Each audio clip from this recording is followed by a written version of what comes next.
morning, everybody. Welcome back to Your Full Crew. I am Dawn Zoldi, one of your co-hosts. Hi, and I'm Mike Peel, the other co host. We've got some great guests today. We're going to be talking about 5G going to space, hydrogen fuel cells being used for commercial air. We're going to be talking about the angry kitty, which Dawn is going to go into detail on, and also some, kind of repeating a little bit from last week, some insights into the chip shortage, chip manufacturing, and what that kind of means in terms of plans for the United States. While we have you, I want to remind you that if you're interested at any point and you want to hear from us again, please hit the like button, subscribe, and hit the notification bell and set it to all notifications on YouTube. Also, you could go to fullcrew.io and sign up for our newsletter and never miss an episode. All right, so we're going to introduce our guests. First up, we got Roee Kashi. Hi. You want to tell us a little bit about yourself? Yeah, well, I'm the co-founder and CTO of Elsight, and for I think that I can speak of a lot of entrepreneurs that we usually confuse doing the question who am I and what we do. So I'll try to say that I am live in Tel Aviv in Israel, happily married with a cat, not angry though, and what I do in Elsight that we basically develop and provide BVLOS connectivity for any kind of uncrewed robotics, either drones and ground. And it's all really cool because it's taking. Someone just told me that guys, you're transforming the industry. Like we're taking the line of sight kind of method and take it to the not just the immediate translation of flying something beyond visual line of sight of the pilot, but how we make it an actual economically viable operation at scale, secured, highly available. So this amazing challenge and it's super interesting here. Yeah. Yeah, I know. Personally, I went from not knowing your company in a year to going to AUVSI, and literally all my friends are using you now. So that's that's quite the change from my perspective. And we also have Danielle McLean. So Danielle, would you like to introduce yourself? Yeah, hi, I'm Danielle. I'm the founder and CEO of HYSKY Society. We're a 501c3 bringing hydrogen aviation to the US effectively and trying to achieve utilization as quickly as possible. I'm an engineer, entrepreneur, and hydrogen aviation thought leader. Very passionate about eVTOL, H2 eVTOL, which means hydrogen electric vertical takeoff and landing, but not just vertical takeoff and landing, just decarbonizing all of aviation, and really making aviation a sustainable industry for the future. The carbon is only one little piece of it.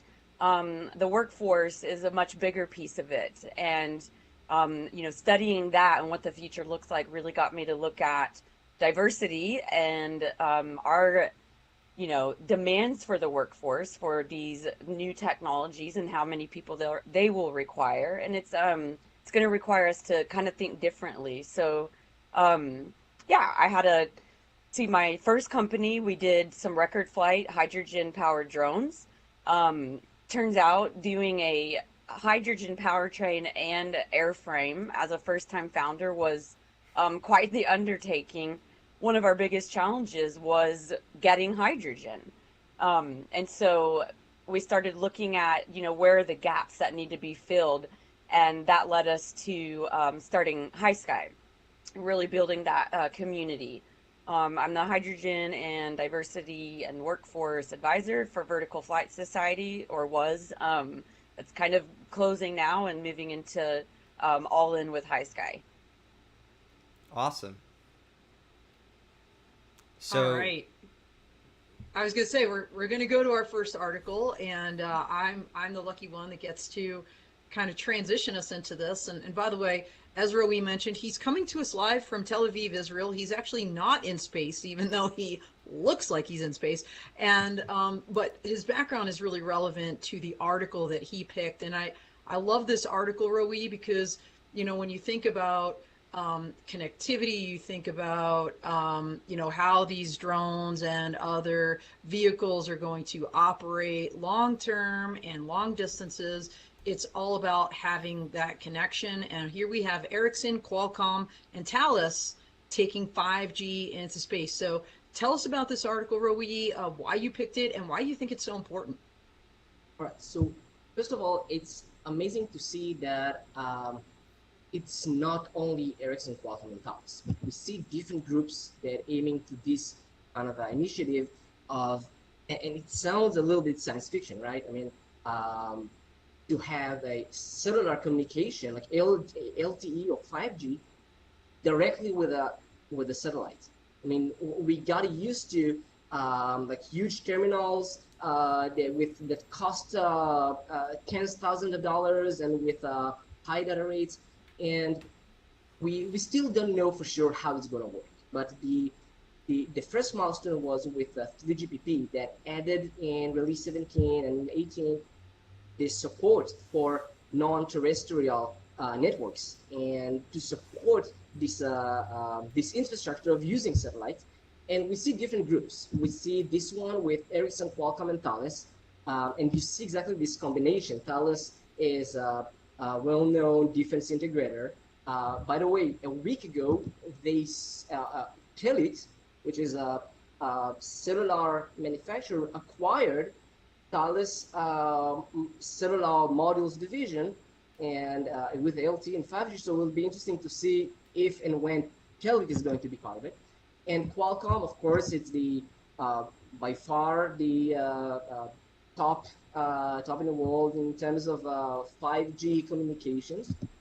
And Ericsson as the actual infrastructure, the actual I would say facilitator of 5G equipment on the edge, and you can see a different group of AST a Space Mobile together with Nokia, for example. And you can see also another company that has different solutions around this area. I won't mention all of them, but the whole idea and what's really ignite and spark the imagination here is that you can use the same mobile phone that you have now that connects to AT&T, for example, in 5G, and it will roam you'll have a roaming to a satellite. So this is how crazy it's going to be. Now, in different companies, they provide slightly different solution for different use cases. For example, I had last week or 2 weeks ago a conversation with Dr. Wei Wan Yao. Is the CTO of AST Space Mobile, and he talked about that. I think it should be around 2 weeks from now that they're going to launch the first test satellite to actually prove the concept. Vodafone, for example, is part of their partner, and if I understood correctly, part of the investor as well. And together with Nokia, it's going to be. I'm really looking forward to this test, and hopefully, we're going to, as also said, we're going to be able to test it. And the idea that, of course, that when we're talking about LEO-based satellites, right, and low Earth orbit satellite, then there's a trade-off because the latency is very low, right? Relatively low. I mean, we're talking about latency. It is the how much time it takes for a packet to arrive to the satellite and go back to Earth. It's in the speed of light, but the speed of light is not that fast when we're talking about geostationary satellites. But the idea here is that the more the orbit is lower, the more the latency is lower, then the constellation needs to be higher. You need to have more and more satellites. So just for the example, according to what the CTO AST Space Mobile said, they're going to reach a continuous operation with full constellation only in end of 2024, right? So it's it's relatively, when I think of 2024, I think it's going to be right now. I mean, in terms of this kind of processes, it's amazing. And think of what it allows us to do. Um, any kind of gas and oil projects or in environmental inspections, any kind of solutions in Africa, for example, that the 3G LTE, I'm not talking about 5G, the terrestrial communication is so frustrating. Or also places when we're talking about in the USA. I mean, we just need to see, for example, FAA discussion with the industry on the network remote ID. The idea here is, well, we cannot really force companies to use network remote ID because it's very hard to get connectivity any place, even if we're talking about the USA. So a lot of companies need to find and struggle all kinds of, I would say, workarounds and mitigations to all kinds of stuff. But the more thing is going to be so easy. You don't need to have a new terminal, but use the same LTE or 5G equipment you already have on the drone, or same thing on the robotic, or same thing for your mobile phone. When we're starting to have different use cases for first responders, for search and rescue, the whole idea is that there's someone with a phone, but he cannot get any service because of something, it's a disaster recovery or things like that. But once we putting this kind of technology enablement here and allows anyone with a decent mobile phone to connect directly with anyone in the world, it's quite revolutionary, as I say. Yeah, absolutely. And by the way, everybody, what Roee is talking about here, this is kind of a new development where the 3GPP, which is the Global Telecommunications Standards body, just recently approved or supported this idea of non-terrestrial networks for the first time. And Roee, to your point, in the U.S., and I know every country has an equivalent, we have the Federal Communications Commission, and they actually just put out in the Federal Register a whole host of rulemaking that's going to be occurring over the next year. It's a consolidated list, so much on that list. But I guess my question to you, Roee, is as I was reading this, it's kind of like what goes up must come down, what goes down must go somewhere. Is this really going to go directly to people's phones, or is there going to have to be some kind of mobile terrestrial satellite station that is going to be essentially receiving these signals and then secondarily distributing them right to the folks on that network? I assume that is the case. So when I first read it, then what I understood that is directly from the phone to the satellite, and then I was skeptical that, well, I don't get how it's supposed to work through FCC, how it's supposed to work through different bands, different carriers. How is it competing with the carriers? How exactly it works? Is the technology is ready? This is why I had to do this meeting with the CTO from AST Space Mobile to understand how it actually works. So first of all, yes, it works directly from the mobile phone to the satellite. So nothing in between, no other infrastructure needed. No cell towers, nothing. No cell towers. So he talked about two different use cases. One is when it works in a region that the region itself has supposed to have a mobile network. For example, you're in the USA, but you don't have any signal. Okay? Yeah. You have carriers there. For example, AT&T. So if you have a phone with AT&T, then you either get a message or something like they can activate a roaming plan, and then it will work directly with a satellite. You still bill from AT&T, but they have their rev share with AT&T directly. So you don't need to subscribe a different kind of service or have two different SIM cards. It's with your same mobile, with the same SIM card. When you're going to, for example, in the middle of the ocean, and Daniel, I don't know what's your plans, but if you're going to find yourself in the middle of the ocean, then you're able to work, and this is the plan, you're able to work directly with their service. So again, no mobile networks, nothing in between, and still, this is the plan how it works. Well, Wow. I mean, it's that's feasible. you're I want to see it works, but yeah. even if it works for telemetry, think about agriculture, think about any kind of IoT devices you can have any place and just communicate directly without to trouble the whole idea with the different satellite terminals. That will be amazing. So That I would have be so many amazing. questions. Yeah, I was going to ask Danielle actually your thoughts because what we see at the beginning, the end of last year, beginning of this year, a whole big kerfuffle of 5G starting to come online in the U.S. and then interference with avionics, and I'm thinking to myself as I read this, and by the way, then there still is Legato networks and the uprising about that and how using low Earth LEO satellites down to these mobile terrestrial satellite stations will interfere with GPS, or that is the claim with DoD and virtually every federal agency in the United States. That seems to be pressing on. It's just like that seems to be kind of significant. Like I can't imagine from a satellite right to your phone. What I mean, what are your thoughts on the interference potential here? Yeah, well, and this is so interesting because comms is a topic that I have always struggled to understand fully and always wanted to know more about. And so, Roe, sorry, you said a couple of things that I want to, for the beginners out here, I want to ask, okay, number one, you said the less latency you have, the more satellites you need. Is that just because you're sending less data per each one?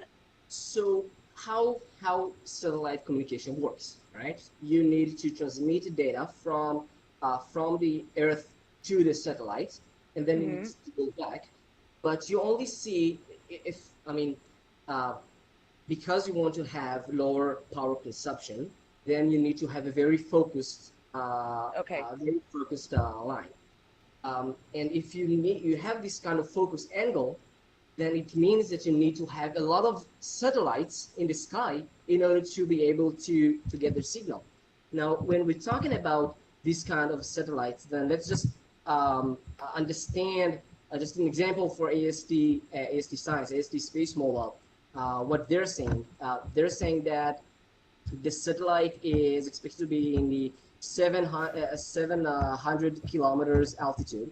It's really low, right? That's Mm. when we're talking about the again, even when we're talking about the speed of light, we're talking about something that is very low. We're talking about the most higher satellites. It's 35,000 kilometers.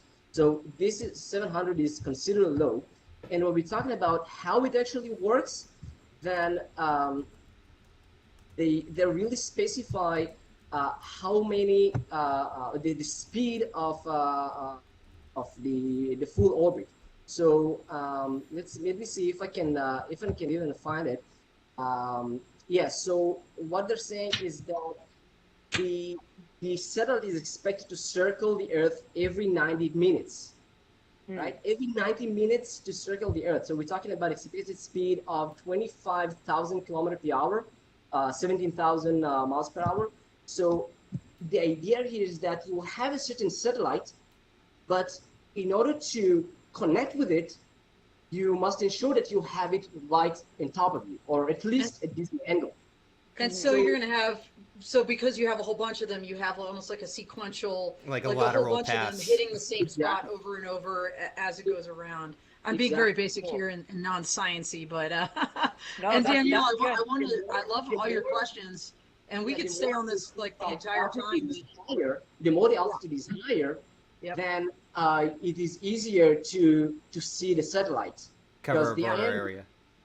Yeah, Yeah. exactly. But because it's higher, then it takes more time for the light to go to arrive to the satellite and go back to Earth. And like I said, speed of light is not that fast, so it takes sometimes half a second or a second, sometimes even more. So this is why there's this balance in between. And this announcement is really about some testing. There's some other things coming actually online and more to follow with all of those. Check out my articles for Inside GNSS about the legato issue, and you can kind of get a better understanding of some of the issues and also, the 5G interference with avionics. But we'd love to transition a little, to over to Danielle because you picked a really cool article on hydrogen And go ahead, Mike. You take it from here. Well, it's really Danielle's article, but I think this is a supremely interesting technology. I've been hearing a lot of my friends, like Mike Blades, was talking about how hydrogen has finally found its day. Tell us a little bit why it's hydrogen's time in the sun, and there's also a deeper side to this article that I think you want to bring up too. Yeah, sure. Thanks.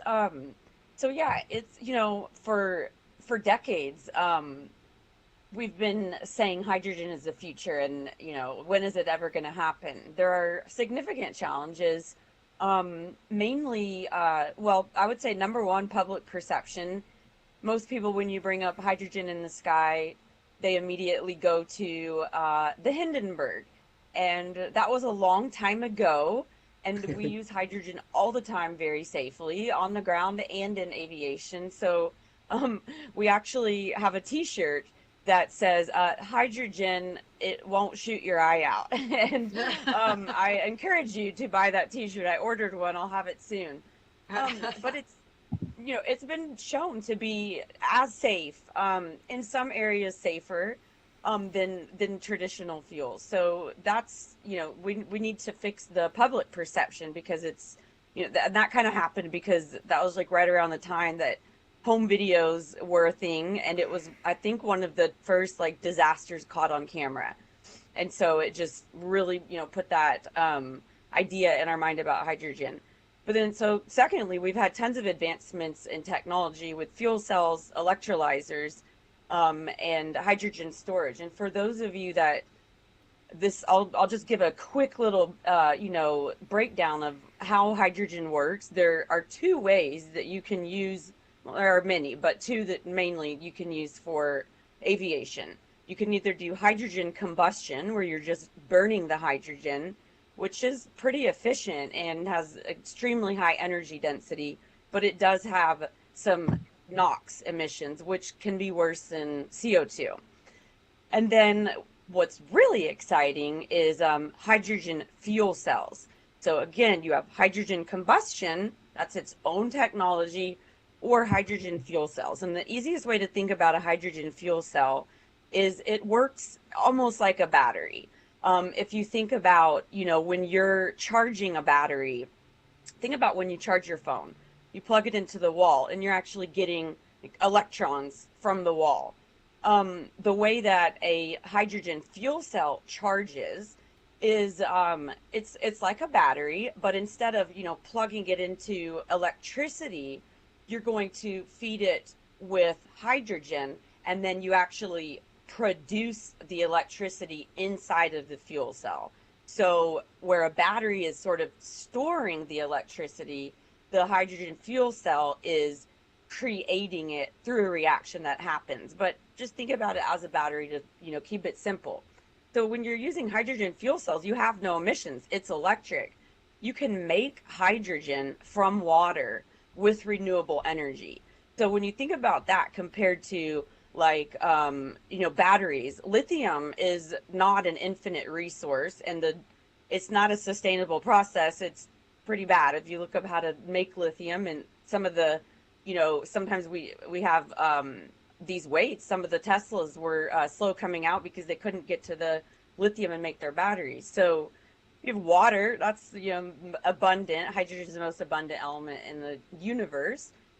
You can make it with renewable energy. You can put it in a fuel cell, and you can supply power to cars. And there are a couple hydrogen fuel cell cars that are already on the market. So yeah, I'm happy to answer any questions. But then the second piece that I wanted to talk about was, well, I'll pause there, and because I just said a lot. I'll pause there, and then we'll get into the next part. I know Mike's going to take this, but I got to say, I waited 2 years for my Tesla, so I know what you're talking about, Danielle. And I know Mike's going to maybe hone in on this company that's creating this stuff, and maybe the leader of it too. Yes. Sorry, I don't remember the company. Was it Hydroplane? It's Hydroplane. Yeah, it's Hydroplane. Yeah. Yeah, and it's Anita Sengupta, Dr. Yes. Sengupta. Yeah. But what I think is just to even just kind of jump on something Danielle was saying, Like, you could see the pictures of the lithium fields. They're so toxic that if a bird lands on it, it's instantaneously dead. The fumes could actually take a Yeah, bird out. So, it's nasty Yikes. stuff. yeah, it's pretty terrible for the environment. I guess the trade-off there is the hope that you're able to store more energy than you're expending or wasting during the production. Um, and I don't know, I've never seen those numbers, but in comparison, what we know about hydrogen used at the scale it's used today, it's, I mean, the output is water, right? For this Yeah. battery-like technology. Thank you for explaining that, by the way. I didn't know, like, I just assumed it was exactly like a battery, except that the conductive material was some type of hydrogen mix or something. But knowing that it's Yeah, actually no, you the bet. offset, that's kind of really interesting. Did you want to dive into the founder, though? Because Yes, that's for also an sure. interesting story. And so, and another piece. Okay, so I'm a futurist. I'm always looking at the future, and I'm wrapping up a workforce study that I did with that HYSKY did with the Vertical Flight Society.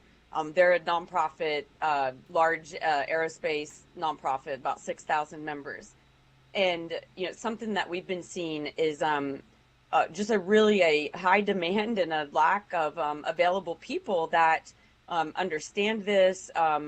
We've got some of these experts that are either retiring or kind of moving around to different companies, and we're not attracting people to this space. And so in this paper, which will be published soon, I dive into the and here's I'm going to make a bold statement, and I can back it up. The biggest threat to the aerospace and defense industry is diversity, um, because we are losing talent at extremely high rates. So legacy aviation companies are they've got attrition rates for women and underrepresented groups that are double the rest of the national average. And then you take startup aviation startups, including drones and eVTOL and all of these other things. They're double already that really bad number. And this costs companies hundreds of millions of dollars. And what happens is, and it's going to come back to Dr. Sengupta, what happens is, when a lot of companies are formed, it's typically men who have known each other and have working relationships, and that's not necessarily a bad thing. But let's say, 4 or 5 guys get together, they form a startup, they've got these really good relationships, they get funding, they start growing, and before you know it, they've got 20 guys that work there, and now they're like, okay, we got to get some women in here. And then they bring in a woman, and she's the only woman. Well, they didn't know that one of their friends was a little bit toxic, right? So then that woman ends up having a not so great experience, and it's so much easier for those 20 guys to be like, no, they would never do that, than to actually believe that woman. And so I say all of that to say, to really save our industry, diversity has to start on the board with the founders. And so if you don't take the time to really have diversity at your board, you won't have a company. And so the reason I picked Dr. Sengupta and Hydroplane is because she did exactly that. And there are other companies that are working on hydrogen, but if you look at her team, who she's got on her board, or her founders, I'm just blown away. And sure enough, they're moving fast. They're moving faster than some of the other companies.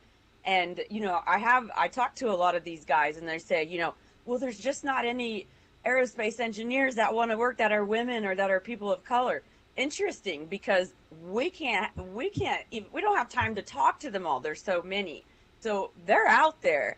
They just are being a little bit more selective. It's not like it used to be back in the day where you could put a picture on a website and people go there. Now we're looking at the board, we're looking at Glassdoor, we're looking on TikTok, we're looking on Twitter, and we're seeing not only what do your current employees say, but who left your company, why did they leave, and what does your board look like. And if you can't put people in leadership, then you can't guarantee a safe space for me. And that's kind of the attitude of the future workforce. And so Anita's got the technology. Sorry, Dr. Sengupta.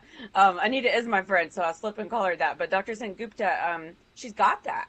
She's got the technology. She's decarbonizing aviation. She hit all of the things for her to literally dominate this space in, a decade or two. And what So was her I'm just really excited about that. previous experience? Because I think that's important too to the story. Where was she Sorry, prior? what NASA. was it? Can, What? she What? was with NASA. Yeah, Uh, she worked on the Mars rover.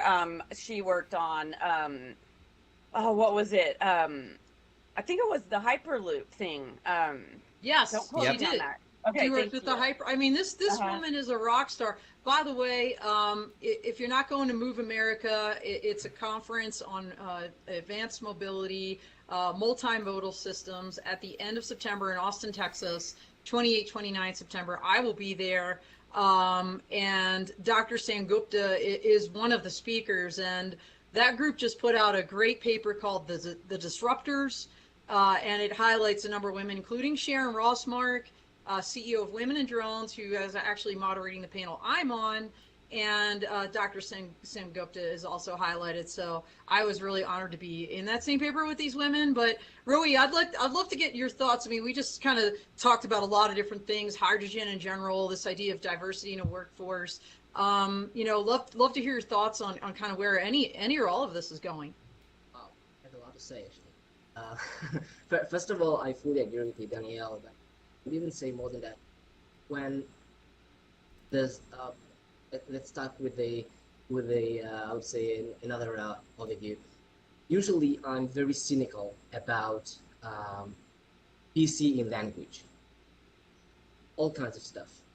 But I remember the day that I saw that people stopped using unmanned and stopped calling it uncrewed. Yep. And at first I said, well, is it really necessary? And I immediately went into, wow, it's amazing. This is the exact thing we need to do because it's these small things, but not just the small things, but in the right time. And Daniel, you talked about guys that bring guys. It's not guys bringing guys. It's humans that know how to Yes. recruit humans that are alike them. Yep. The more similar they look to me, then it's easier for me to understand them. And what we see is that it's the drones industry in this understanding, in the new aviation, I would say, it brings something new because it's the diversity is not starting now. I mean, it started actually quite recently, but we when we when we started about being proactively understanding and being aware of diversity, it's a little bit too late, right? I mean, it is when companies that were founded already, huge enterprise, they're already built in the new age. And what that management only knows to recruit the same templates, the same No, kind you're of exactly right. It is too late. In fact, to go back to something that we were talking about before we went live, diversity is a hard sell. This is the Yeah. reason that we created HYSKY Society. We're bringing hydrogen aviation to the US. But you know what our number one thing is? Our first goal is we're creating the community. We're not, and this is why I'm highlighting Anita, because gone are the days of I've spent plenty of years trying to educate leaders, but I don't know if you've heard the innovators or the inventors dilemma or the innovators dilemma, if you've ever Innovator. read Yeah. that. I, Great I book. always forget if it's innovator or inventor, but this is what is happening. People have something that if you have something, if you're a founder and you have something that gets you funding, why would you change that? You're making money. You're not going to change that, and that's what we realized. So like, all right, we don't need to try to change them. That's fine. They can do that. We'll create our own community. We'll boost the companies that we know will be here in the future. We'll create the community that serves them, and we'll bring them the best talent, right? And so that's what we want to do. Where these other companies are like, well, we can't find women, we can't find people of color.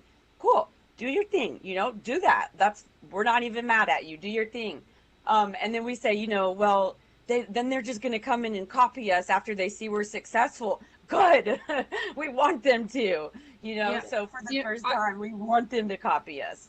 And I don't Um, want to be argumentative here, but and maybe I'm being Pollyannish, but I don't think it's ever too late to change. I don't think it's ever too late to change culture. to try something new. And to Roe's point, and Roe, I love that you said that. Like, hey, I was skeptical at first. I hear these PC terms, but then I did the research. There is absolutely scientific data that stands behind the proposition that diverse organizations are more innovative and more successful, and frankly, more profitable companies. And so, it is frustrating, Danielle. I agree with you insofar as diversity doesn't sell. People don't want to hear about it. As you know, Danielle, I worked with Sharon Rossmark and Marlene Dials from Diversity Development Network of Canada to put out that UASAAM industry survey on diversity last year. Over 1,000 responses, which was awesome. We were super encouraged. And then we put out this report, and we debated amongst ourselves, like, do we sell it? Because when you look around, there's all these market reports out there, and they're very, very, very expensive. So we decided, no one paid us for this. We had no sponsor. We put so much time and effort. We put a price tag on it, and frankly, like, we had a lot of looks, let's put it that way, because we could track how many people looked at the website. But I can tell you we didn't have a lot of sales, and why is that? Like, okay, so you're interested to know about it, but you don't want to pay a couple bucks, right, to the 3 women that put this thing together and basically worked 9 months to do that. You want the data. So, it's really kind of an interesting proposition, but we could talk about this stuff all day long. Mike, I know you've got a chip article. I feel like that's your next article, and it relates directly to something Danielle said about lithium batteries and how toxic and horrible they are, but also how difficult it is to, right? How there's a corner on this market in Taiwan and some of, so Mike, go ahead and tell us about your article. We have an interstitial script, I think. No script today, but we do want to remind people about our sponsors. I just want to kind of end cap what we were talking about, though, a little bit here. I think one of the things that people underestimate the value of, even when you're talking about bringing diverse people to work with you, is diversity of thought that it brings. So that's the point. Different people from different backgrounds. Gender. Yeah, they attack the same problem with different mindset solutions, different pain points, right? So it only opens you up to broader markets on the most simple, cynical level. And then on the on the other side, like, why not? This is something that if you invest in early, you get the benefit of, and it becomes multiplicative in terms of how it benefits your organization. Because what you're talking about, Danielle, all right, if you reach growth past 25, you're going to have to be thinking, even from a regulatory standpoint, about the diversity of your organization, right? And for you to have to eliminate toxic players that are in your organization now that are considered valuable, you're hurting yourself, because it's a bigger wound to cut that person out now that this toxic personality has been part of the business process development for so long. So start early, and then even that person has a chance to grow out of their inexperience. So you could save that person's career also. Right. And so, Dawn, I agree that it's never too late for an individual to change. It's for some of these companies, just like you just said, it's so difficult to, when you have somebody that's the expert, and they've been, I was just, in the report we talk about, like, to replace somebody that is an expert in their field, it's 400%,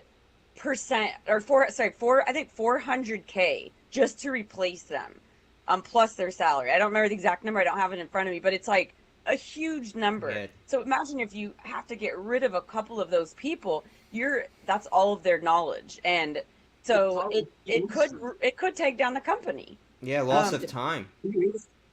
The ability of understanding and being part of the industries at growth, and at this point, bring all the building blocks for education to show different people how this industry works, and to do this training and to bring them to these positions. That's the unique position and the right timing to do it. So this is one of the best conversations about get one more point in, and then we got to go to a commercial break. Okay, last point. All of the sort of ideals that we have around diversity, like, oh, it's PC, or oh, they're being sensitive, snowflake, this and that, all of that is from the media. If we listen to each other, we all want the same thing. And the most diverse groups are the funnest groups to work in.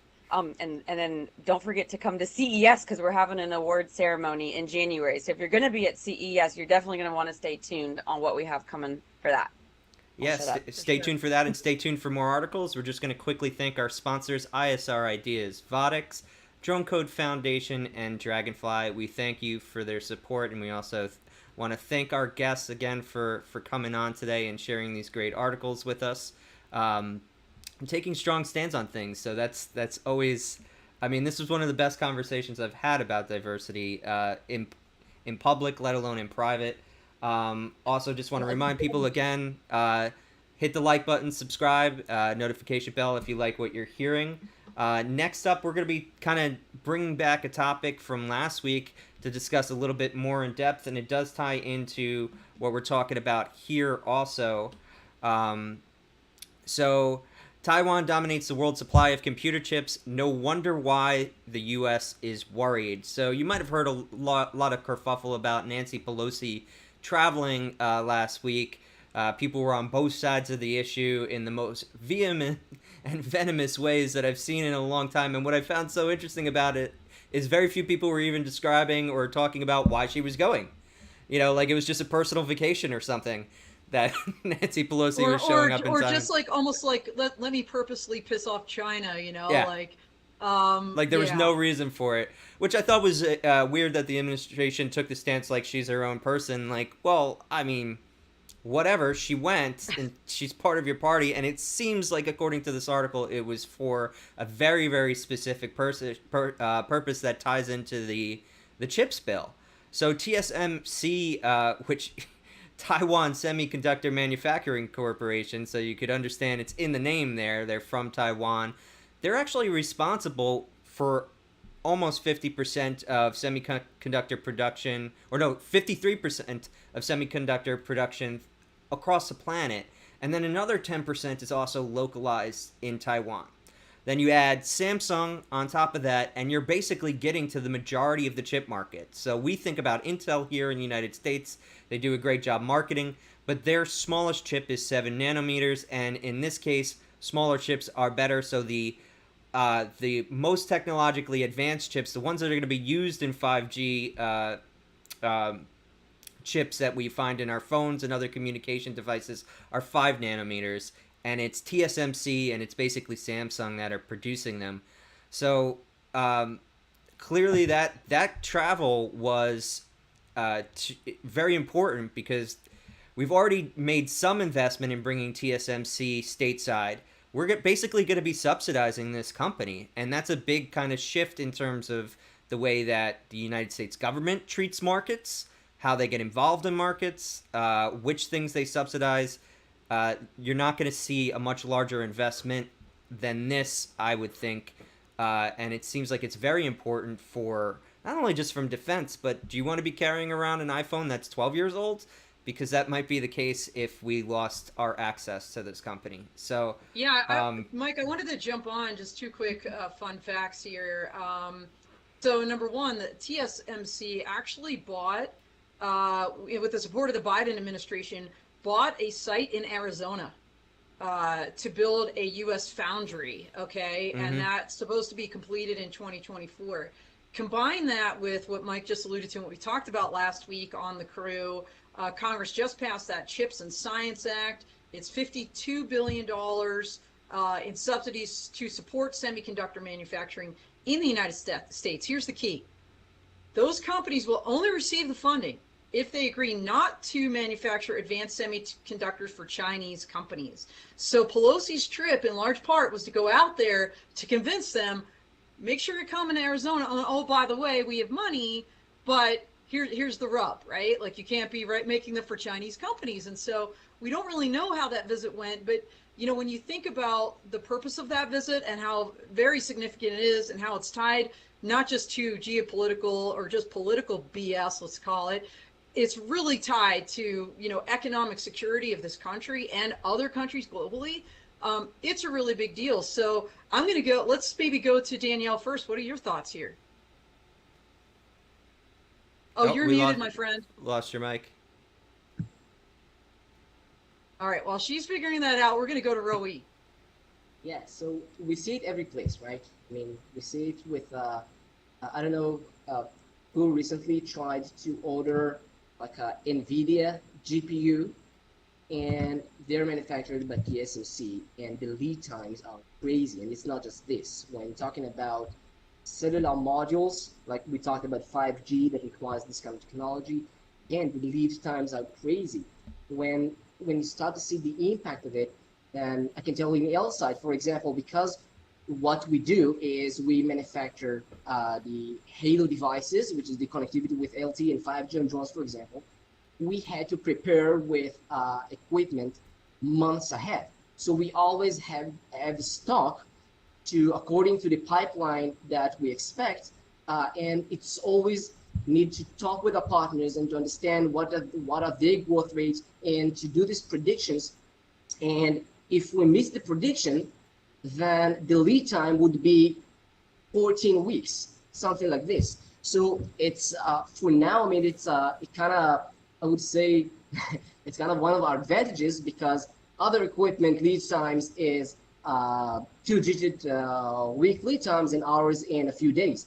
But companies that didn't do this kind of preparation advance, it stuck their business. It stuck the growth, and when business stuck, the whole economy is it's a pending stage because they're not able to order more units. And what we see is more collaborations between different manufacturers, like companies that used to see themselves as competitors are starting to manufacture for one another. So I believe it's going to create some kind of like COVID that created I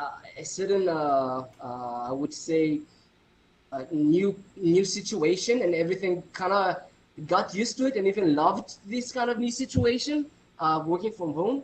Maybe this kind of crisis will create another phase in industry of more collaborations in terms of more collaborations and flexibility in terms of building and manufacturing flexibilities, I would say. All right, Danielle, it looks like she's got her mic unmuted, and now it's muted again. Oh my god! Oh, there you go. You're good. You're good. Are you? No. I don't know. It looks like you're unmuted, but hit your volume My button and see if that position. helps. Have you tried? Yep. We Wow, got now. Yeah. There Yeah, you go. you're good. Okay. Okay, cool. I don't know what happened. I totally lost my train of thought, but So we were talking I about Pelosi's visit, Taiwan, semiconductors, this TMSC company, and the fact that Taiwan's making 53% of all our chips, and her visit wasn't just to tick China off. It was no kidding, like let's have some economic security here. They're building a site in Arizona.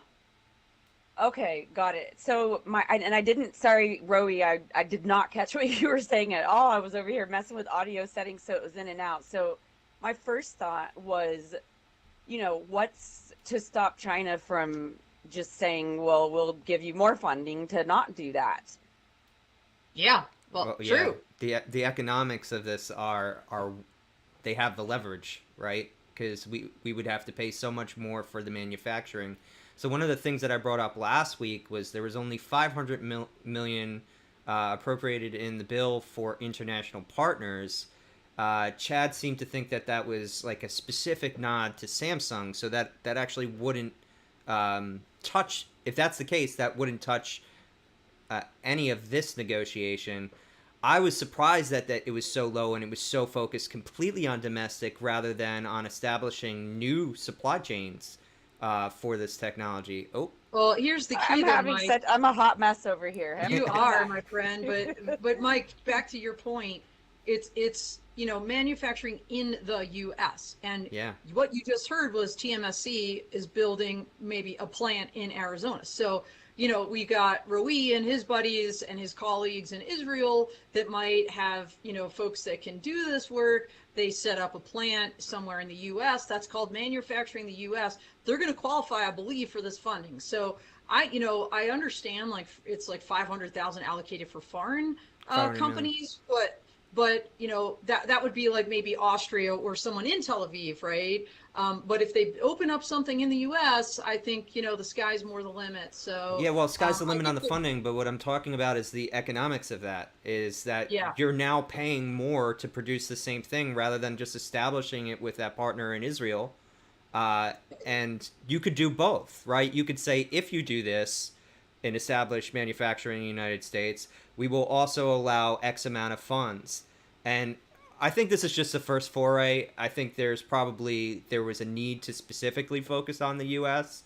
There's probably also, it's easier to get it passed when you talk to each of the senators and Congress people that are involved. But long term, my position, it's just an opinion of somebody who doesn't work directly in the field, that they're gonna have to open up at some point to actually make this whole system more resilient, just for international trade purposes, and U.S. national defense purposes also. I think absolutely, it's also a absolutely. lesson to a lot of manufacturers that maybe looked at what Tesla did, and it was amazing to see Elon Musk approach in terms of, well, there's a chipset crisis, everyone is in this crisis, but I'm going to be flexible enough to be able to change the current design.